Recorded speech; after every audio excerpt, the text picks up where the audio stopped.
We will now be moving on to the session Searching Truth or Exploring Beauty by Mr. Sanjay Dixit, Abhinav Agarwal, who will be in conversation with Dr. Nandan Prabhu. But before we move on to the next session, we will have a quick book release session by the book Predators and Prey, written by Mr. Abhinav Agarwal. To release the book, may I call upon Mr. Shiv Arur, journalist, author, and editor of Anchor at India Today, also a defense correspondent and an award-winning defense website host named livefest.com.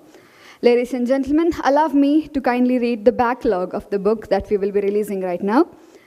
A data theft at the NSA, an Indian scientist on the run, the spy apparatus of 3 nations after him, and the coveted secrets he intends to take to the highest authorities. A girl who has become an unwitting pawn in this deadly game, a mastermind who will stop at nothing. They are up against a man with a troubled past who stands between life and death, victory and defeat. A conspiracy so devious it could forever change the nation. A race against impossible odds and time. Who will get their hands on the secret first? Ladies and gentlemen, we are releasing Predators and Prey by Abhinav Agarwal. May I request Mr. Shiv Arur to kindly approach the dais and release the book. Dr. Nandan Prabhu to kindly be a part of the ceremony. Predators and Prey, ladies and gentlemen, written by Mr. Abhinav Agarwal.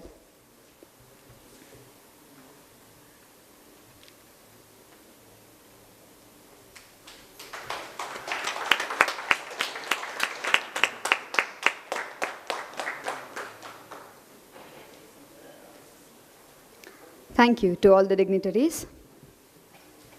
We move on to the session, Searching Truth or Exploring Beauty. The session will contemplate on the driving principles that popular non-fiction writers in India have been building their works upon. The discussion on whether there has been a search for truth or an exploration of beauty in the context will be led by Sanjay Dixit and Abhinav Agarwal, who will be in conversation with Dr. Nandan Prabhu. I request the dignitaries to kindly take their seats.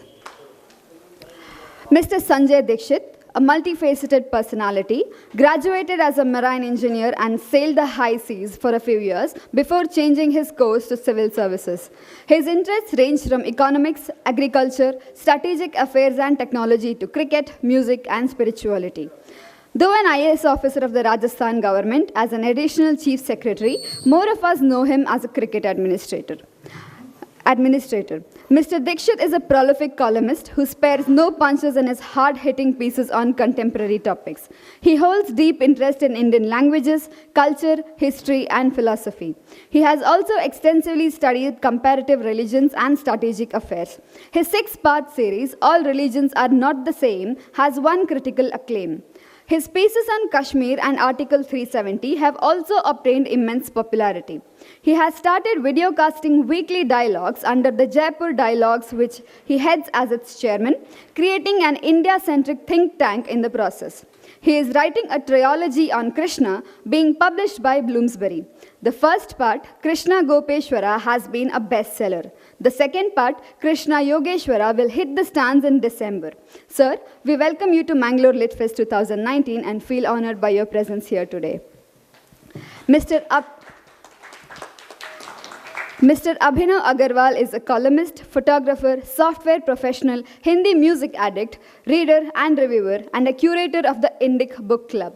His writings have been published in DNA, Pioneer, Swarajya, LinkedIn, Opendia, Medium, and a number of other social and mainstream media. He has worked at technology companies in India, United States, and Canada. Mr. Agarwal holds a bachelor's degree in computer engineering from Mumbai University and is a postgraduate from the Indian Institute of Management, Bangalore. We will today discuss the paradigms of mythological writing with Mr. Agarwal, and I welcome him to Mangaluru Lit Fest 2019. Mr. Agarwal and Mr. Dixit will be in conversation with Dr. Nandan Prabhu, who is an associate professor at Manipal Institute of Management and coordinator of various programs and events. He has over 28 years of work experience in management education and has taught more than 15 subjects over a span of 27 years in the area of accounting, finance, and organizational behavior. Sir, I welcome you and I request you to kindly take over. In the last session, one last point was made at the end of the discussion by Mr. Sandeep Balakrishna regarding the cultural resurgence that Amar Chitrakatha has created. and how it is contributing to continuing the legacy of India's culture, though there were attempts to suppress the process of creation of awareness regarding our cultural roots. This session, I should say, is in fact a discussion on the sources of cultural roots of India's culture. Though the title is conceptualized as Searching Truth or Exploring Beauty, the complete title is Searching Truth or Exploring Beauty, Retelling Puranas and Epics of India. Therefore, we try to discuss the essential purpose of the process of retelling Ramayana and Mahabharata. As it was pointed out in the last session itself, there is a big movement which is going on, which is quite underneath. I suppose some of you are aware of the kind of response that writers are receiving. Writers who are writing about Ramayana and Mahabharata, not just in India, but in all those parts of the world where especially Indians are living. For example, Amish Tripaঠি's, it is said that Amish Tripaঠি's books are sold and read to such an extent that as many as 50 lakh copies of his books are already sold. And we have with us two of the writers who have been doing the same task of retelling Ramayana and Mahabharata, Mr. Sanjay Dixit and Mr. Abhinav Agarwal. Organizers have given the title Searching Truth or Exploring Beauty as if it were a binary term, perhaps to make it provocative, but the true background of this title should go back to the title of the PhD thesis of Sri S.L. Bhairappa, the celebrated Kannada writer, Satya Mattu Saundarya, Ondu Jijnase, an inquiry into the notions of truth and beauty. So he did not use the word "are," in fact he used the word "and." So it has its own implications. It is for the two scholars who are besides me to discuss the nuances regarding this. Now let me start with one basic issue. We want to examine why is it that there is so much of interest among the young men and women of India to know about Ramayana and Mahabharata.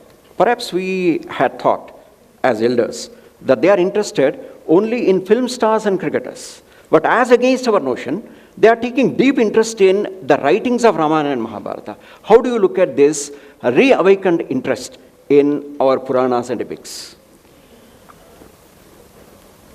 I don't think this is reawakened interest, because as far as I can see, I have never seen the interest flagging in the stories of Ramayana and Mahabharata ever since I have been a child, and while I was in college, then suddenly these Ramayana and Mahabharata serials happened, and again people were saying at that time, why is there so much of reawakened interest?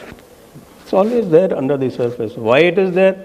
You hinted right in your first sentence when you said that what are the cultural traditions of India that make Ramayana and Mahabharata so germane, so relevant. I would try and dwell on this a little bit, because I have tried to go deep into this question of the roots of Indian culture. And I just handed you over this little booklet which is called All Religions Are Not the Same. And this is examined from that perspective of what makes a culture. What makes a culture? Can I ask somebody, may inform me what makes a culture? Can we make it a little interactive? What makes a culture? What makes a tradition? Well, we are going in cycles. Living pattern we have developed over a period of time. Lifestyle. What we are and what we should be in the culture. Living style day in and day out. Okay, let me try and put it in perspective. You know the Abrahamic creed? I think most of us know. You are well exposed to it. What is the Abrahamic logic and what is the Indian logic? Heaven and hell. It's all multiplities collapse into unity, and Dharmic is unity expressed in multiplicity. Okay, that's more of in a physics kind of an idiom. Logic, the basic logic till the advent of science is what is called binary logic. Binary logic is two-valued logic. Two-valued logic means true or false. There are only two shades, there are only two colors, black and white, there are no shades in between. That is called binary logic. That has been the Western logic right from the time you have the Abrahamic religions.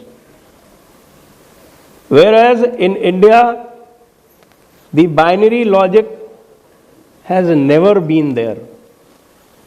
The minimum number of logics we have is threefold. That is the Trikoti. Otherwise, Chatushkoti is much more common. What is Chatushkoti logic? The Chatushkoti logic is that we have what is called false. From the false, we take a journey to the true. And in between there is Sanshaya. The Sanshaya is called that state where it is neither true nor false. And from there we go to Shraddha. Shraddha is what? That is that state where it is both true and false. And only after taking this path we go to the what is called the truth or Vishwas. Some of you might have read Ramcharitmanas. There is a beautiful shlok. Shlok second of Balkand, Tulsidas ji says, Bhavani Shankaro Vande Shraddha Vishwasa Rupino. You need to go deep into it. If you just do a superficial reading, you won't understand. Bhavani Shankaro Vande Shraddha Vishwas Rupino. Shraddha and Vishwas both, he is taking a journey from the false to the truth, and in between he is finding Shraddha. He is reaching Shraddha, and from there he is reaching Vishwas, the truth. Bhavani Shankaro Vande Shraddha Vishwas Rupino. Yabhyam Vina Na Pashyanti. Now truth is to be seen, okay? When we say culture, here is the essence. The truth is not something that comes from the word of God. It doesn't come as a mandate that, okay, this is what God said and this is true. If you don't accept it, then you go to hell or you are liable to be killed. The truth is to be seen. So how do you see it? How do you see it? Bhavani Shankaro Vande Shraddha Vishwas Rupino Yabhyam Vinana Pashyanti Siddhaha. The Siddha Purush. Now that is also, of course, as we discuss, we will come to that also. Siddhaha Swantaha Isthamishwaram. The Ishwar which is inside us. So the Ishwar that is inside us, the fourfold logic, the cyclical concept of time, that is the basis of India's culture, and that is the basis of all India's different religions or different traditions or different dharmas. There is no difference. Whether you take Buddhism, you take Jainism, you take Sikhism, you take Sanatana or Tantra or anything. These are the 3 or 4 essentials that define our culture, that inform our culture, and it is from that the plural ethos come. This is the germinating seed. So whatever has been said, these are all symptoms of these fundamentals. So that is how this culture is, and Mahabharata and Ramayana. Every part of Mahabharata and Ramayana, it resonates with these themes. So whether it is Ramayana, the context is different. Mahabharata, the context is different. In Ramayana, you have a Maryada Purushottam who takes ek vrat, ek vani, ek prana, ek nari and sticks to it, and people worship him for his qualities.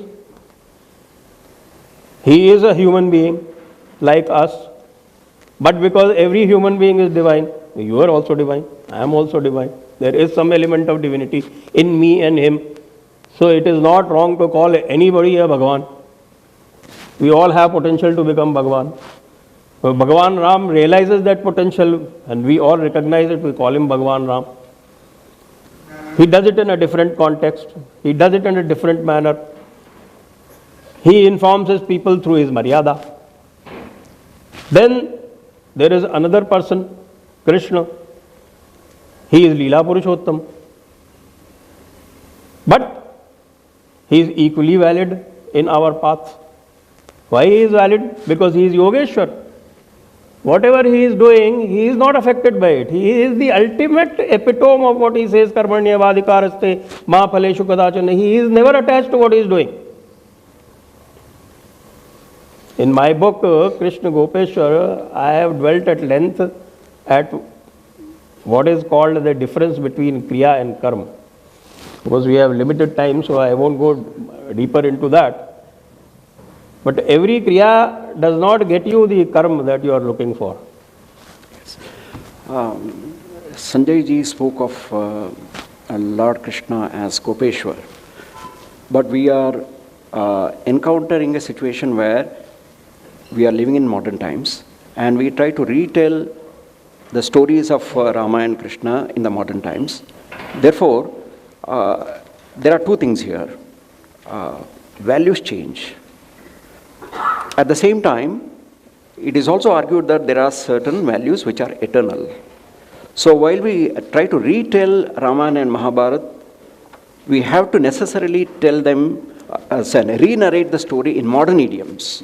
So what is the essential problem that a writer encounters while he tries to retell Ramayana and Mahabharata in modern idioms? Therefore, what should be the caution that a writer must exercise while retelling the epics?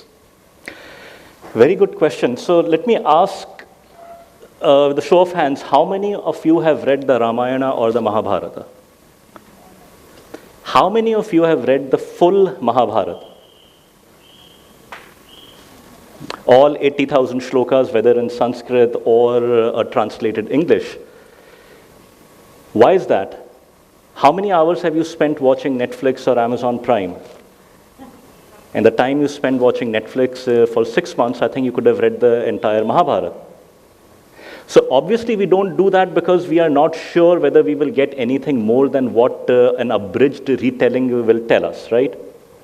And we are told by scholars that the Mahabharata is nothing but a jumbled mass of everything that could be collected from everywhere was put into the Mahabharata, and that's how the text grew into place. Now, have you heard of the concept of, the Mahabharata originally had 8,000 shlokas and then it grew to 20,000 and then 1 lakh? You've heard of that? Why did that come into fashion? As time passed by, and at particular age, some shlokas were included in that, and it came into being. So that is one reason, but the whole concept of a true Mahabharata actually came into existence because of German Indology. See, when German Indology came into being, it was driven by anti-Semitism and racism. They believed that Aryans came to India, the Aryans came to India bringing the Vedas and Sanskrit along with them, and the Aryans brought everything good. That's what they believed. Therefore, they wanted to find the pure Mahabharata that had existed when the Aryans came to India, and they wrote that. Not that is real debunked. Well, you would be surprised. Today people have over Mahabharata or Ramayana. Right, so let me come to that. It's a firm belief.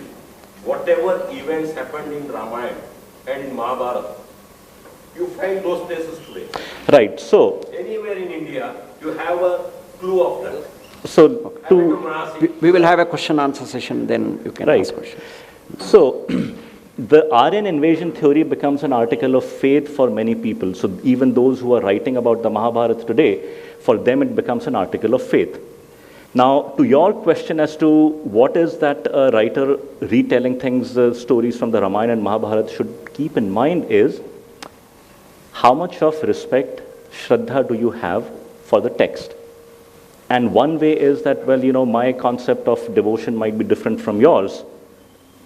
So one very famous case that went to trial in America was about pornography. What is sensuousness? What is pornography? When do you cross the line? Is there one solid line that says half an inch here, half a word here, half a scene here is sensuousness? You cross over and it becomes vulgar. It's a continuum. It is left best to the reader to decide when has the writer crossed that line. And I do want to get in some depth into what some writers are doing with the Mahabharata and the Ramayana and other tales about Hinduism. How many of you have read the works of Wendy Doniger? How many of you have read the works of Diana Eck? Right. How many of you have read the works of Devdutt Patnaik? Yes. Like it or not, that person's books have replaced your epics and your holy texts in most middle-class houses today. And I say that from the point of view of a person who was once a fan who read a lot of books he wrote. And then I read the full Mahabharata and I read the full Ramayana. And I discovered that what I had believed to be faith was one of wanton destruction and vandalism being committed in the name of retelling our epics. Most people are not aware of that. They are not aware of the kinds of distortions that are brought in. They are not aware as to why those distortions are brought in, and they're not aware of the effect such distortions wreak on the youngsters reading our epics. And perhaps we can get into that in some detail, but it has the net effect of trivializing our epics. It has the effect of reducing our epics to no more than Disney comics. Now, if we as parents, if we as adults accept that in the name of convenience, then my question to you would be, would you prescribe a diet of junk food for your children saying that it is convenient? It is not even nutritious, sir. Junk food is by very definition the opposite of healthy food. But if we as parents, do we go that my child is hungry, so let me take him to a McDonald's, let me give him Coke day in and day out, and let his breakfast be of chocolate and his lunch of McDonald's? We won't do that, right? We know better. Why is it then that we allow junk food to be stuffed down our children's throats when it comes to a spiritual diet? Taking this issue further, I would like to ask you a question which essentially addresses the differences among three terms: mythology, history, and Itihasa. There is a view that the Indian concept of Itihasa is not history, and the Western historians have particularly criticized Indians as having no sense of history.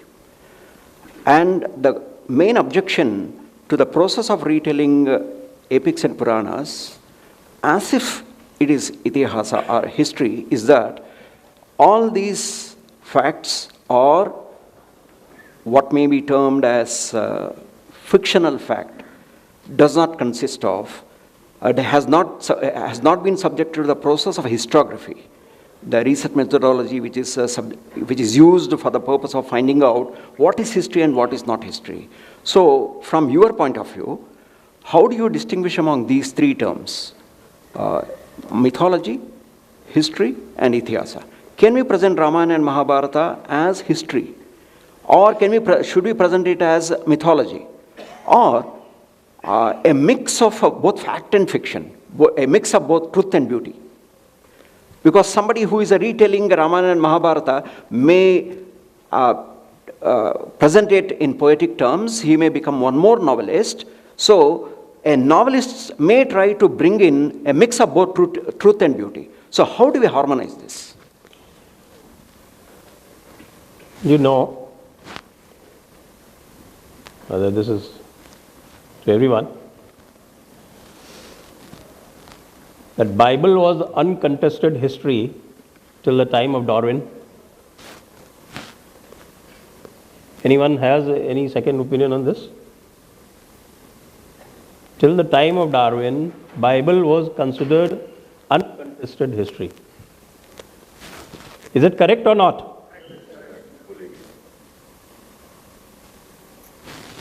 Actually, that is the answer. Because I think before the advent of what we call empirical science, and we have a scientist sitting behind. Why don't you come in front, doctor?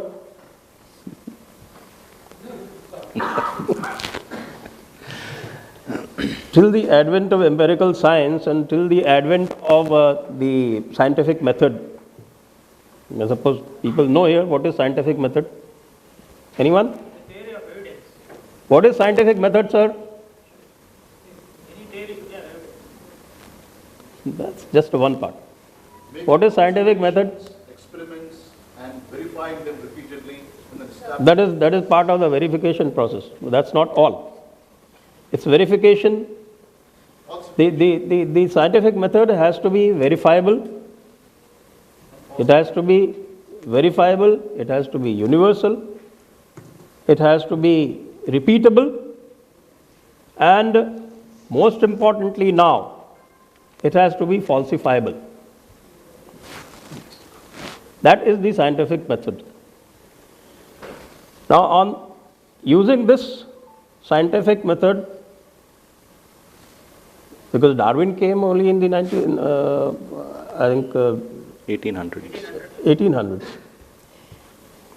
So till that point, and this scientific method had been established a little earlier, you can say Cartesian times or so. But till that point of time, there was no scientist in the West who could defy the church and who could defy the doctrine of the church. So all the history that you see, what is called history, what is called historiography, is a church doctrine. Do we want to go by that church doctrine? It is a binary doctrine. It is a binary doctrine of a cataloging of dates and events. That's not the way Itihasa is written. Why Itihasa is not written that way is what I explained. Our logic is not binary logic. We do things in black and white. In fact, if you go into, do we have any Jain here? One? Anyone else? Have you heard of something called Saptabhangi logic? The seven valued logic of the Jain tradition. That is the way to look at things. That if you look at this flask, which is there, right here, it can be looked at from 7 different angles. But of course, the most popular logic in all of India's traditions has been the Chatushkoti, which I described to you briefly. So, when you are looking at events from this perspective, when you are writing Itihas the Indian way, then you are not looking only at dates and events and kings and what the king's daughter did and what king's son did. Look at Mahabharata. Look at the extensive characterization. The entire focus is on the mind of the characters. What is going on in the mind of the characters? If you look at the process which Karna undergoes, for instance, you tell me one writing of history anywhere, what is called history through historiography, from the Western perspective, which has that kind of a characterization. Our history is history of involved characters, and that goes down to the level of society. In Mahabharata, suddenly out of the context, you will find some small instance coming up of some unconnected person who is a nobody. One of the best Mahabharata stories that I like is that story of that mongoose. which happens after the war is over and after Yudhishthir has done his Rajasuya. It is such a profound story. Every time I read it, I get goosebumps. Such a profound story. That is why you will find, you notice, you try and look through the Western literature. The best Western literature, things like Shakespeare. Actually, number of Shakespeare's works militate against binary logic, and because the human nature is attuned to the multi-valued logic, Shakespeare appeals to him more than what the stories of Bible would. So if we try to look at it in this manner, then the entire definition of historiography, of course, they call it social science. I don't know, why do they call it social science? I have always wondered. Dr. Anand, why do they call it social science?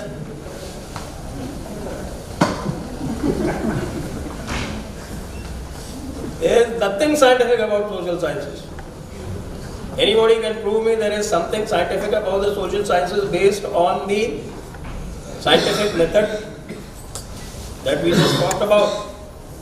And I'm prepared to become his shishya.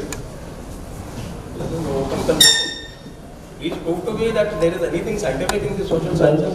Make me your shishya. 2 crores.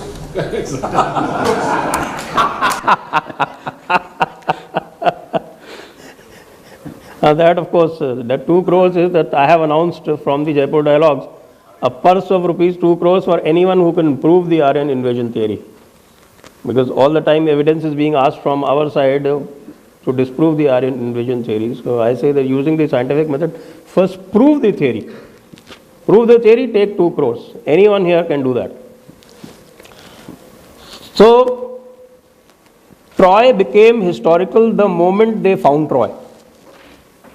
So, Homer and Iliad became historical the moment they could find and excavate Troy. And here in India, you have hundreds of Ramayana and Mahabharata sites. I think somebody mentioned it here. Hundreds of Ramayana and Mahabharata sites still existing. Some excavated, some not excavated. All the place names, all Uttarapat, Dakshinapat is still existing. Everything there. But just because the Itihasa is written and because it is written in poems, there's a lot of metaphors attached to it. Alankar was a basic part of our history writing. So, the Westerners who view everything in a binary, they get a handle, they say that no, they're black and white, this is not black, and this is not white, this is somewhere in between, so this is not history. Sorry, we don't agree to it. If the process of retelling Ramayana and Mahabharata is all about the use of metaphor, why can't I term the Gita about which I write as my Gita? Why can't I write Mahabharata as my Mahabharata? What is the line of demarcation that distinguishes factual narrative from fictional portrayal? I think we'll all agree that to write a book on the Gita, you have to know Sanskrit, right? So if a person writes a book on the Gita, terming it whatever, my Gita, I Gita, we Gita, and doesn't know the basics of Sanskrit, I'm not even sure that book should be considered in any serious discussion. But to Sanjay ji's point on history, I want to bring our attention to 2 places in India that have that hold special significance and value to us. One is Dwarka. You've heard of Dwarka, right? And you've heard of a place called, I'm not sure how many of you have heard of it. Do you know of a place called Ayodhya? Thank you. Now, when it comes to Westerners writing about these places, I will take one example of a very, very prominent academic who's venerated a lot even in Indian right-wing circles, called Professor Diana Eck. So she wrote a book called India, A Sacred Geography.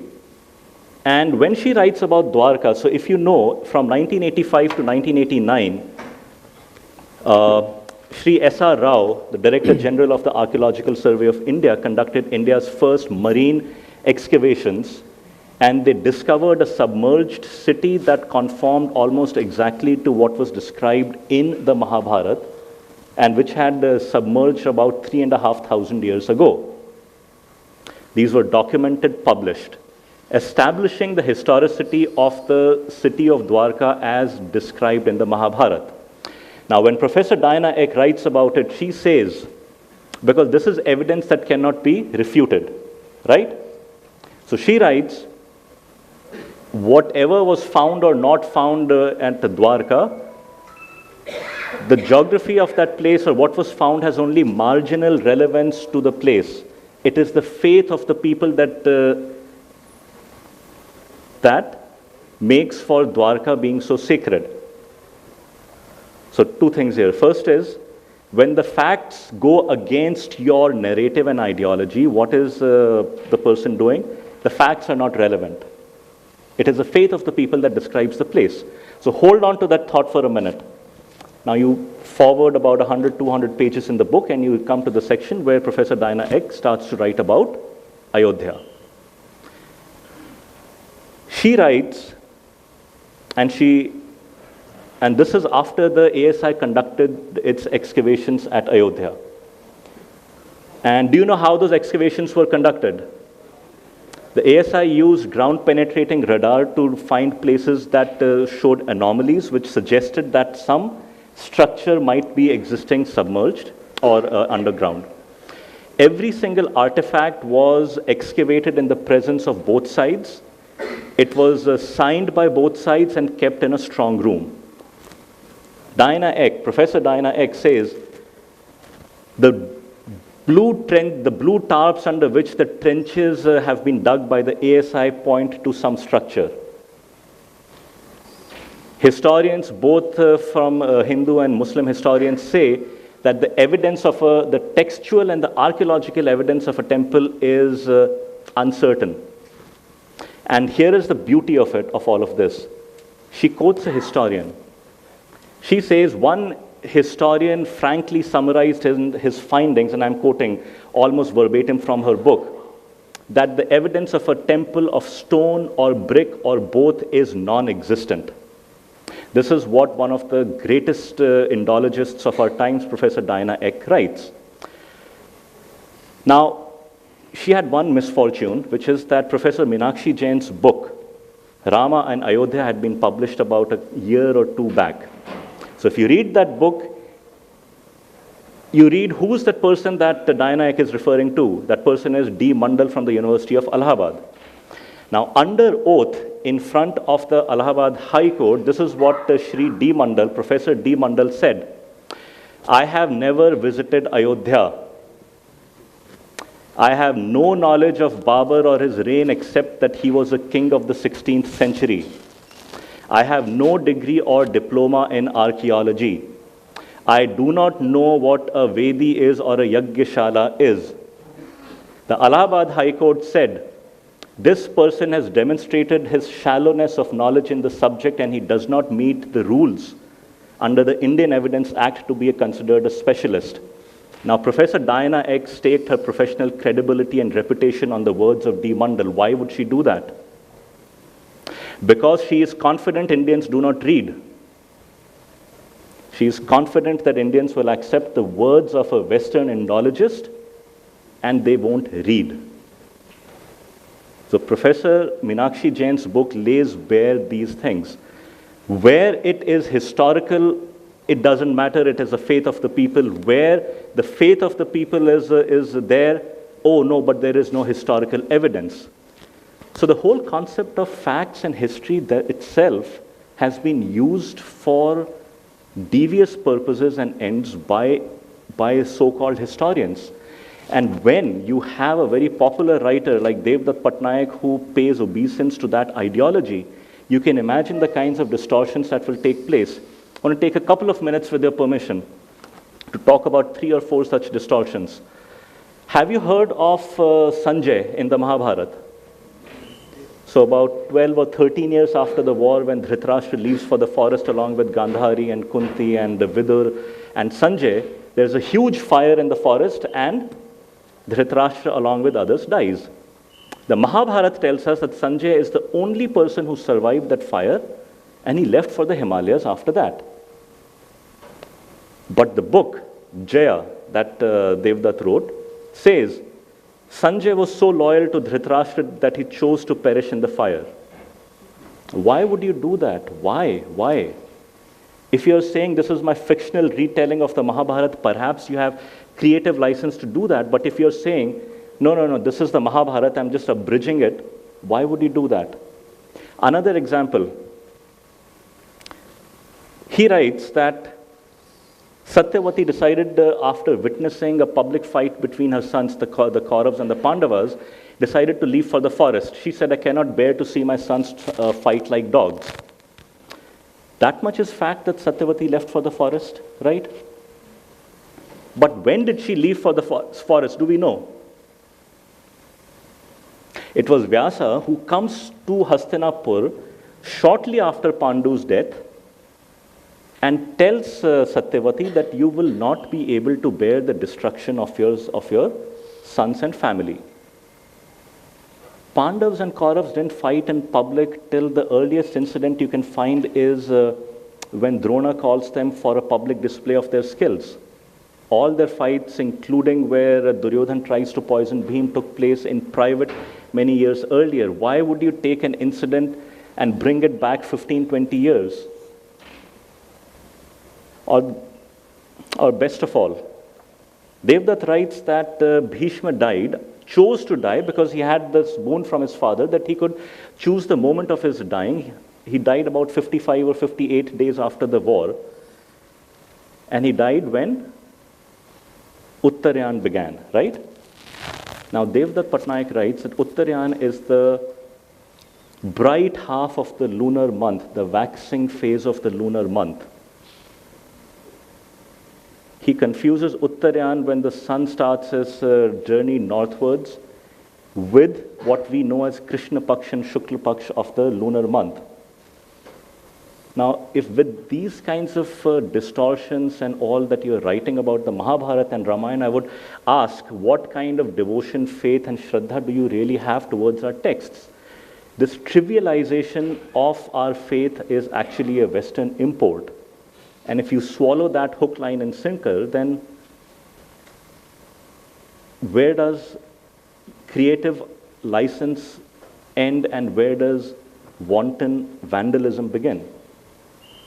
And why is it that we, and I was a fan of Devdutt Patnaik's works, I admit that in a public forum, I was a fan of his works, but I asked myself, how did I allow myself to consume junk food and think it was actually nutritious?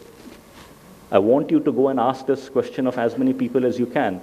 If you would not allow junk food to be stuffed down your kids' throats, why do you allow junk culture to be stuffed down your children's throats? Let us do some kind of Purva Paksha. Sorry? Let us do some kind of Purva Paksha. Purva Paksha, okay. Now, if Ramayana and Mahabharata is all about conveying eternal values, and if Devdutt Patnaik conveys eternal values, though he changes the details of events in his narration of Ramayana and Mahabharata, what is problematic about it? You see, I talked to you about the fourfold logic. The numeral 4 is very important in all of Indian tradition. So you have 4 states of consciousness, you have fourfold logic, you have 4 psychic states. So everything works in 4. To me, Devdutt doesn't fit into any of these 4. Mana, Buddhi, Ahankara, Chitta, these are the 4 states of consciousness, and the entire system of what is called Indian Samadhi, Jnana, Bhakti, all seeking. This is all related to these 4 states and the 4 psychic states, what we call Vaikhari, Pashanti, Madhyama, Para. Okay. So, like I give you an example, when I wrote my Krishna Gopeshvara, I have publicly said that this is an attempt to intellectualize what is a very deep story and told from the highest realm of consciousness. Something which is being told by Ved Vyasa that the state of a chit, unless you go to that state, you will not be able to understand. So my attempt is to intellectualize it, bring it down to the level of intellect, which is a lower state. Therefore, I am taking liberties, and even though my text is generally faithful to the traditional retelling, I am still calling it historical fiction. Why? Because there are certain stories which do not make sense to our sensory perception. So I want to bring it down to the level of intellect. So if suppose there is a story which says that the Krishna lifted up Govardhan on his little finger, I try to bring it down to the intellect and say that, okay, this is a metaphor and this is probably the actual explanation, the intellectual explanation of this. So my approach is that of say, what is called Jnana Paksh. There may be a Bhakti Paksh to it. Say, Suradas, that is, he is also trying to see the divine within through his bhakti. There may be seeking. So, which of these four categories Devdatta Patnaik fits in? Is he a seeker? Is he a bhakta? Is he a Jnanarthi? Or is he a Siddha? He is none of these. He is just an Asura. He is a Ravana. And his approach to Ramayana and Mahabharata is that of an Asura. That is the explanation from the Indian point of view. Regardless of... I think we can take questions. There is very little time left. One last question to Abhinavji. Regardless of our opinions about how other writers write their Ramayana and Mahabharata's versions, don't they have freedom of expression to write what is essentially a piece of poetry or a novel, though it contains the stories of bygone past in their own manner? So, should we look at their portrayals of Ramayana and Mahabharata purely from a literary point of view, therefore purely from the point of view of beautiful portrayal of Ramayana in their point of view? So, why should we make Ramayana and Mahabharata a controversy of historical debate? Should we not look at it as he said, historical fiction, but which conveys some value? If Devdatta Patnaik or other writers do it, and I suppose they have popularized the process of reading of Ramayana and Mahabharata, lakhs and millions of people are reading the works of Ramayana and Mahabharata because of their brilliance. So why should we not give credit to them? Just 1 second. Even Ravana had full freedom. He is the author of the Shiva Tandav Stotram. So freedom of expression is not the point. Anyway. I agree. I mean, everyone has the freedom to write, right? We are not talking about censorship. We are not talking about you cannot do this. All I'm saying are one or two things. The first one is, how can we judge the merit of something if we have not read the original?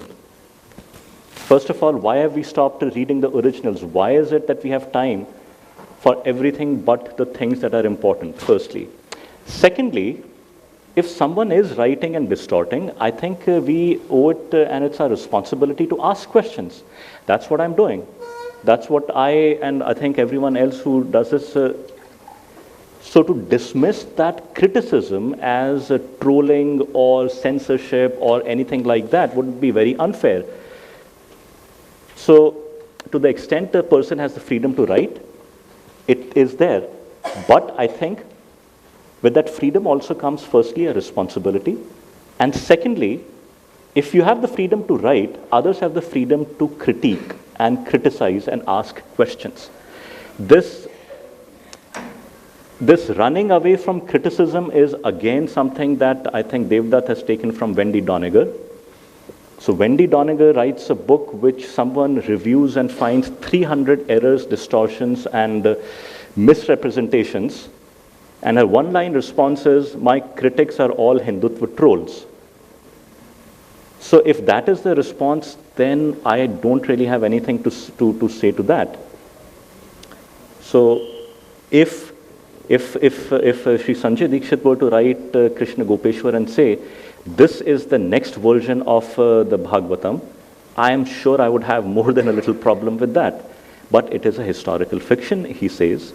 So I know this is a work of fiction which will have embellishments and interpretations. You're not claiming for it to be the Bhagavad Puran version too. We can take a couple of questions from the audience. So the main problem is, when we were small, we were all having bhajana classes and Mahabharata storytelling, Ramayana storytelling. Unfortunately, the trend has stopped now. No houses. That is where the whole problem is. Because since small, I have been exposed to all this. And now when I read Mahabharata, I take it as a strategy book. Even as Bhagavad Gita. Even now, next week we have a Bhagavad Gita session. I do yoga for the last 5 years. Next week is Gita Jayanti on 8th. So we are trying to propagate it among kids to recite Bhagavad Gita slokas. Problem is, this is not happening, sir. Every child should be exposed to all these stories from the small age. And even in the small time when we were there, there used to be Amar Chitra Kathas, where we used to have excellent storytelling. They were small, but that is how we grew up. Now there is no this thing at all. So can you ask your question? Yeah. So now can we revive this tradition of storytelling among children in schools and this thing without having any? Yes, of course. I mean, India is the land where storytelling originated. The Mahabharata and the Panchatantra, the way they told the story had never been told before or ever since. But the fault is ours. For us, malls have become the new temples of India. How do we celebrate? Let's go to the mall, we'll watch a movie, we'll have lunch at Pizza Hut. How many people, how many urban middle class people, and you all live in Mangaluru, I live in Bangalore, urban centers, how many times do you say we have to celebrate, let's go to the temple first? We are not willing to put 10 rupees in the donation box in the hundi in a temple, but we are happy spending 2,000 rupees on a... So remember, telling your child, read the Mahabharata and the Ramayana, even as you spend time and money in malls, is sending two different messages. The children will pick up what you do, not what you say. Celebrate with our books, read out books, discuss books, go to a bookstore, pick up books. That is the way, but that is difficult, right? So much easier to say, yeah, you know what, I've put 1,000 rupees on Amazon, why don't you go and buy something? Or here, take my credit card and you can go have a party at a multiplex. We are doing something different and we are expecting our children to do something different. I'm sorry, it doesn't work that way. Whether the question is directed to someone in particular. Sir, yeah. I'm Dr. Sham. I'm a pediatrician in the city of Mysore. So my question is, either of you can answer. So how is it, like we have quite a few retelling of our epics, or Itihasas, like Ramayana, we had Valmiki Ramayana, we had Tulsidas, then Karnataka we have Kuvempu's Ramayana Darshanam, Kamban's Ramayana.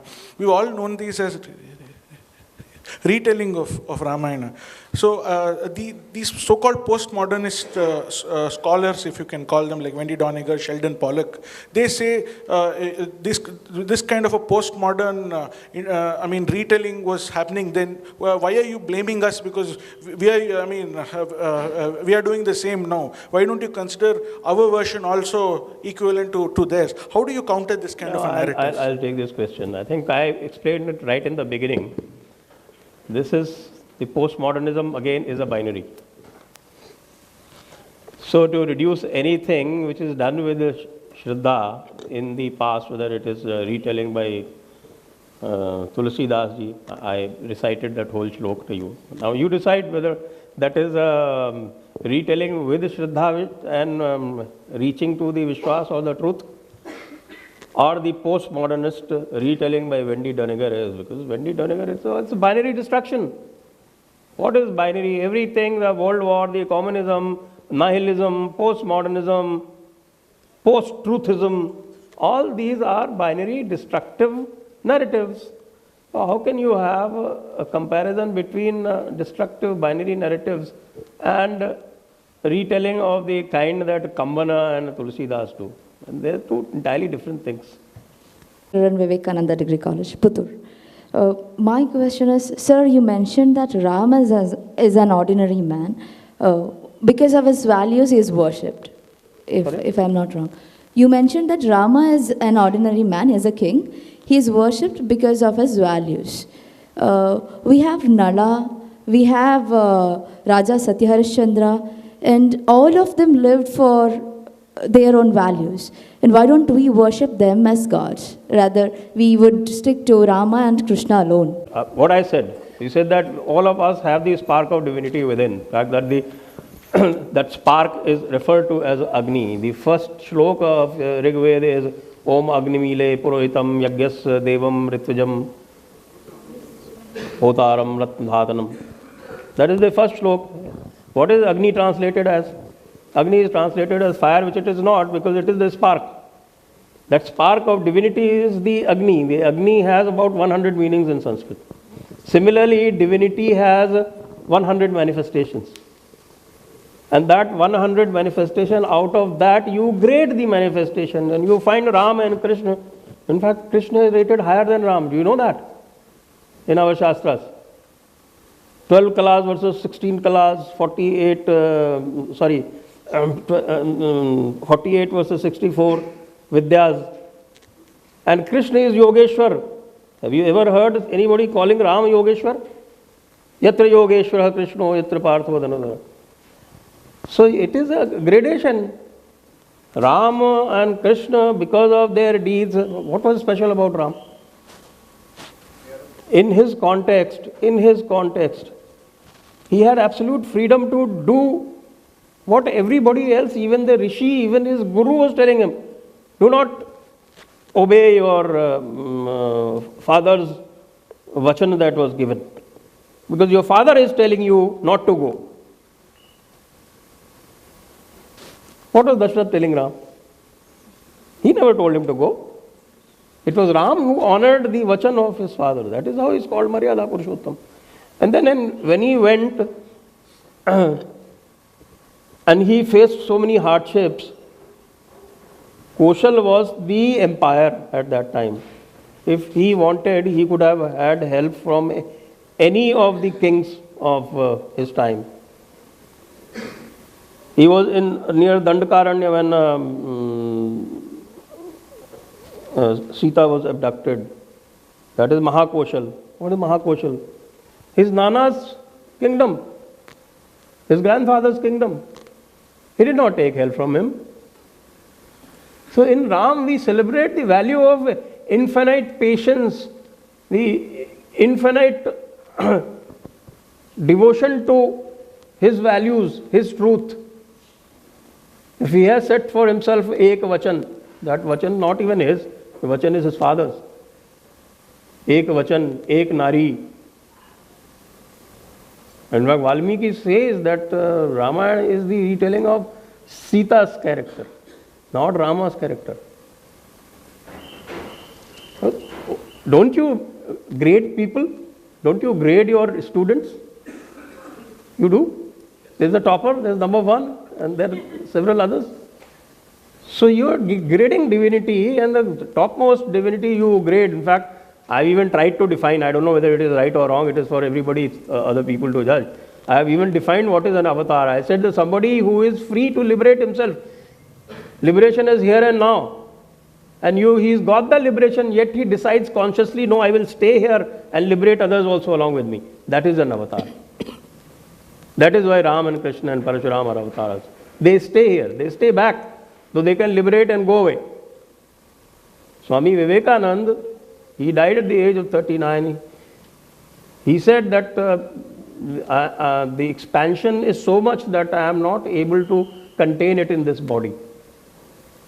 The avatars were able to contain it in this body, live here and take others along with them. That is why they are the greatest. I just want to bring a parallel. Now debate regarding Godse is going on. Somebody says yes, Deshbhakt, somebody says no. Similarly, when such a debate in a short time frame, maybe 30, 40, 50 years, it's possible. This is very old story. or myth, as the person in discussion says. He says, I am storytelling, I am telling a story. And he says it's myths. So don't let him, why you don't let him be alone? Why you want to engage him with the debate all the time and make him popular? Because we say it is not a myth. Let them read, that's okay. No. You see, if you do not have the distinction between mithya and vishwas, I told you the whole journey, people do not understand this. You people do not even understand the basics of logic. I asked everybody, nobody was able to respond. In this whole, in this, one sec. Please, you asked your question. In this entire audience, nobody was able to respond when I asked that question. People do not understand the fundamentals of Indian culture. They do not know that this culture is distinguished not by other things and not by what is written in Dharma Shastra. Even the Dharma Shastras have come about because we have a different notion of time. We follow the cyclical notion of time. We follow the plurality of logic. And we follow the immanence of divine within us. These three are the defining part of our culture. We don't understand this. And then when somebody comes about and says that it is mythology, we don't even want to explain it. How will people understand? He is saying myth is mithya. He doesn't understand what is the meaning of mithya. He doesn't know the process from mithya to vishwas. So shouldn't we engage with him? Shouldn't we call him what he is? So that's why I said that if you have one-to-one debate, it's fine. When public forum is one-to-one debate I keep having, he never responds to me. He responds to everyone else by calling their mother's names. He doesn't respond to anything that I write. We all go through those tweets and we realize what is the Hamsakshiranya is there. So we are able to make out what it is. So that's what I'm telling. So again, that person is free to come and engage in a debate. So I wrote a set of tweets and then into an article into the distortions and misrepresentations that he has. His response was, I didn't write that book. He says, I did not write that book. I mean, how can you debate with a person who disowns his own book? So again, if you have the courage to distort, you should have the courage to face your critics also. It is not a one-way street. I'm sorry, this is not the days of when you had control over media and all the forms of communication. The scales have been evened somewhat. It is no longer as asymmetric a discourse as it used to be even 10, 20 years back or more. And if that makes people uncomfortable, then I think they should be asking themselves questions. Why does it make it uncomfortable? The idea is to make them uncomfortable. Why no, should those people should ask why are they getting uncomfortable? And again, within, as far as the confines of civility goes, I think we have all been an order of magnitude more civil than that person in question. I'll just make a small addition to that. I think after that we can call it a bit. Yes, what I can do is I will ask you to summarize. Then I think I can do. I'll just add a little to what just he said. See, in Indian tradition, because he is writing about Indian tradition, so he should at least follow some of the Indian tradition. In Indian tradition, you have to accept a challenge. And there are certain norms which define how a debate is to be conducted in the Indian tradition. It is called Vishay, Vismay, Purvapaksha, Siddhant and Sangati. The ultimate aim is reconciliation, but if the reconciliation doesn't about a winner or a loser, will come about. Somebody doesn't accept the challenge at all, then certainly what he is not doing is not following Indian tradition at least. Let us try to reconcile at the end of the discussion. So I request both of them Sangati. to give, yes. So 1 minute response to the basic question of the discussion. While we retell the Puranas, are we searching truth or exploring beauty, or we try to complement both? You see, I had a fundamental difference of opinion right in the beginning with the topic.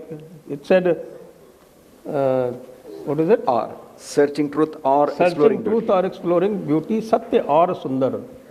That was, I said right in the beginning, why is it framed in a binary manner?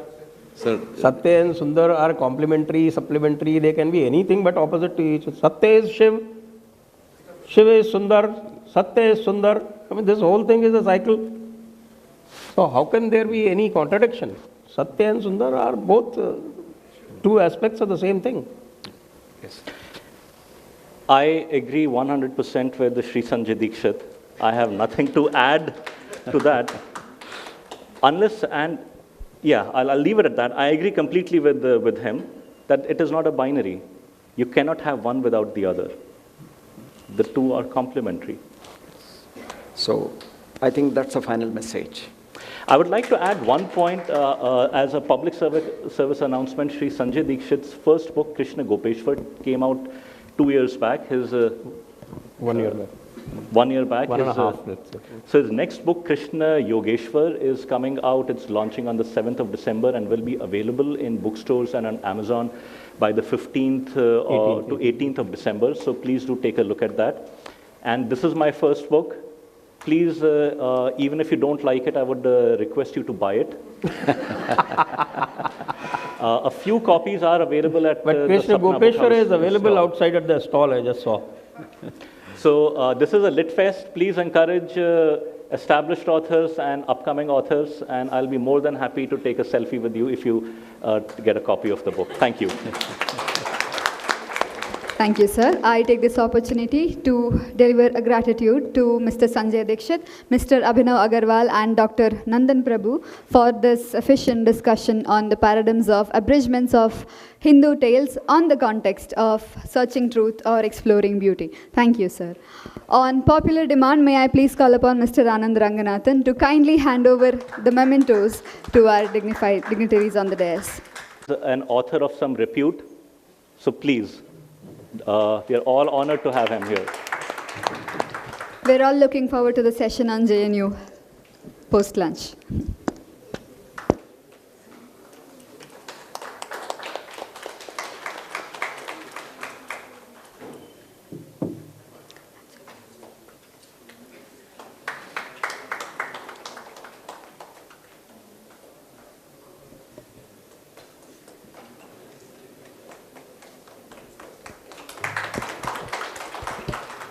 Thank you, sir.